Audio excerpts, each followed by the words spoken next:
Hey guys, Coach Ben back talking about blood testing again today, but actually about why does the blood testing even exist and why do we even need it? What's going to highlight? I'm going to highlight 3 areas today and then break them down into further videos. Again, I'm not an expert. I'm just learning from 2 amazing doctors, Dr. Colin Robertson, Dr. Paul Clayton this last year, which absolutely blew my mind to what I thought I knew about nutrition and going sort of deeper into that. So we have meat within our nutritional framework. We're missing certain compounds and micronutrients, phytonutrients that don't really get talked about in our educational system and through our programs, and also that we don't know unless we actually blood test people. So that's really one of the primary reasons.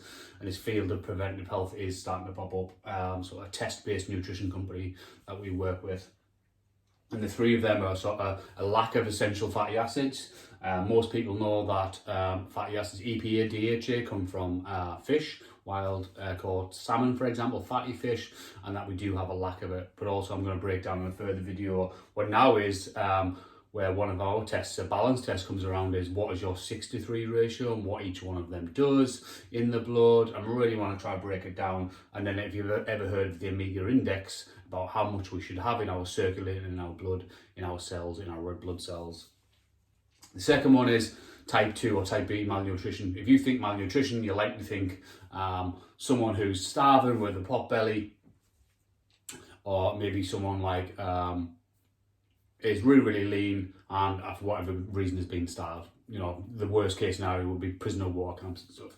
That would be a type of malnutrition. But type of malnutrition that we have now as a human race is we don't have a calorie problem anymore. So now what we have is a calorie dense diet, but unfortunately nutrient light foods from food like products. And then missing massive things like, most people know what vitamin D is, but a majority of people, including myself, didn't know what 1,3,1,6 beta glucans were and how they affect our immune system. We'll break them down in further videos. And the third one, massive one, has been identified for a lot of years. We've just got a lack of fibre in our diet now. But not just a total overall lack of fibre. We've got certain strains of fibre that are just not in our food chain anymore because of our manufacturing and agricultural changes over the last 150 years massively. Certainly since we've been spraying crops. And what has that done? So we're missing, we've got 3 types of fibre then, short, medium and long. And really what the fibre does then is helps to feed our gut microbiome or gut microbiota, that living bacteria in our gut. And breaking it down really simply is we've got 2 types in the gut. We've got a negative and a positive, and I'll break them down and what each does and how we're really feeding that. So we've got, the problem is in our society with the gut is gut dysbiosis. So dysbiosis of the gut and all the microbiomes are messed up. And so that's a breakdown of really about an overview, and I'm going to break these down.